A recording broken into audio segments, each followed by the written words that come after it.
срещи с опоеми.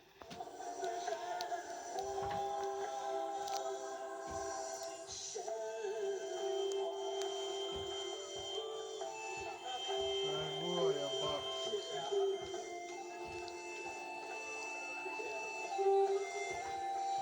Мъглата от стелещ се смок очевидно не им пречеше, а и не можеше да скрие чара на